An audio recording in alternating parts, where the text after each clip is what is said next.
sir? Let me start off by saying that kids should be able to go to school, go to the bus stop in the morning without any fear of gun violence, of having to run for their life in the morning. It's absolutely unacceptable that these types of incidents have happened now twice in the last week. And so I'll give you an update as to what we know at this time, and then I'll take a few questions.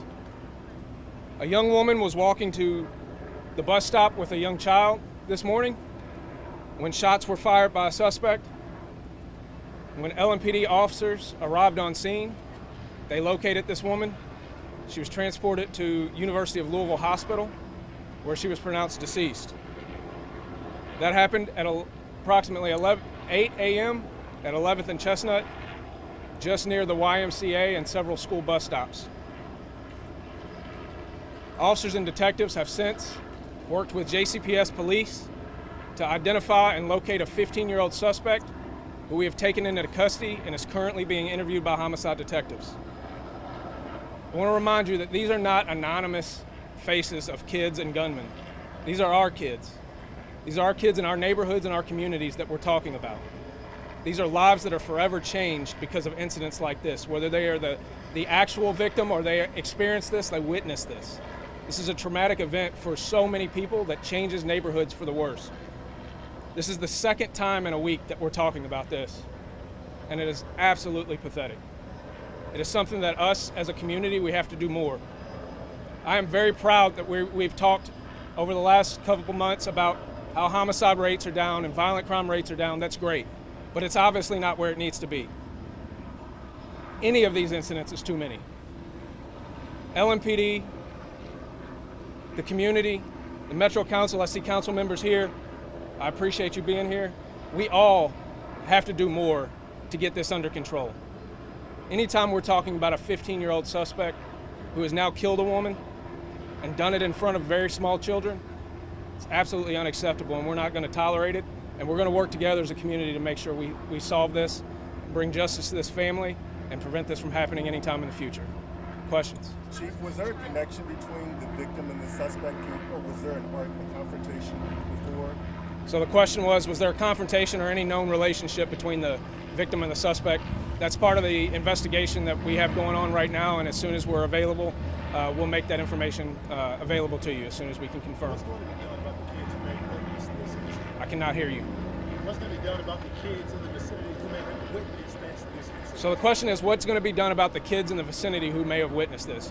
Right now, we have counselors who have come. We're working with JCPS, YMCA, the Office of Violence Prevention, and we have counselors on scene currently. And I know JCPS has counselors within their schools that'll make sure that they get with these kids and offer the support that they need to get through this tragedy. Understand, you don't get through something like this as a young person. This is something that changes you forever. So whether it's the formal support that we'll get, whether it's provided by Louisville Metro or JCPS or private institutions, these kids are forever impacted by this, and we have to recognize that, and we have to recognize that as a community that formal support is not where it should stop, and we should continue with that.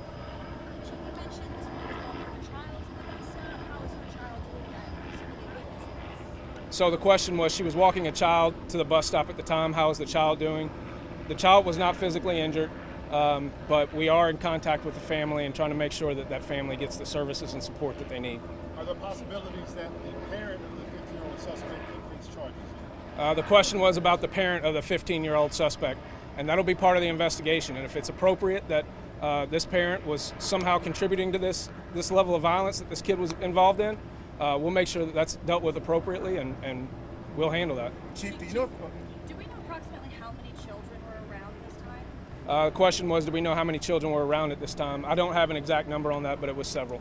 Chief, do you know where this 15-year-old is a student? Was he headed to school, or was he not going to school? So the question is, where was he a student at? I'm not sure if he was actually a student, but we did take him into custody at Shawnee High School. Chief, after the shooting in this area last week, were there any safety measures put in place that would have prevented something like this? So the question was about safety measures put in place since the incident last week. We had officers out here at the bus stop every morning. Today happened to be the first morning that we did not have officers at this bus stop. So this is something we'll continue to monitor. We hope that we've taken care of this particular problem. This is something we're going to work with JCPS and the Office of Violence Prevention to make sure that we're able to get ahead of these things and prevent them when we can. Why was the officer not here? These are connected to last week's shooting. Any connection to the two shootings? So the question was this connected to last week's shooting? And that's still part of the investigation. And as soon as we can confirm whether or not that is, we'll be able to give that to you. So thank you all. Thank you all.